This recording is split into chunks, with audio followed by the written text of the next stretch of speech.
আসসালামু আলাইকুম রহমতুল্লাহ। প্রিয় দর্শক, আজকে আমি আপনাদেরকে দেখাবো মসজিদে আবু বকর রাদিয়াল্লাহু তাআলা আনহু, যা মদিনার মসজিদে নববী থেকে প্রায় 200 মিটার দূরে অবস্থিত।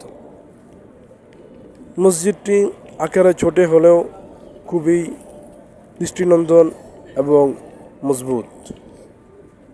প্রিয় দর্শক, এই মসজিদটি হযরত আবু বকর রাদিয়াল্লাহু তাআলা আনহুর স্মৃতিচারণ হিসেবে নির্মাণ করা হয়েছে।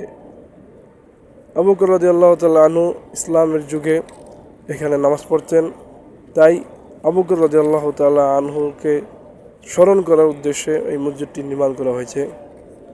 মসজিদটি খুবই সুন্দর এবং প্রাকৃতিকভাবে পাহাড় কেটে এর পাথর দিয়ে তৈরি করা হয়েছে এবং মসজিদটির ভিতরে খুবই সুন্দরভাবে ডিজাইন করা হয়েছে। প্রিয় দর্শক, আপনারা দেখতে পাচ্ছেন মুসল্লিদের সুবিধার্থে এখানে এসি এর ব্যবস্থা করা হয়েছে। প্রিয় দর্শক, যারা এই মসজিদে নববীতে আসেন তারা এখানেও 2 রাকাত নফল নামাজ আদায় করে থাকেন।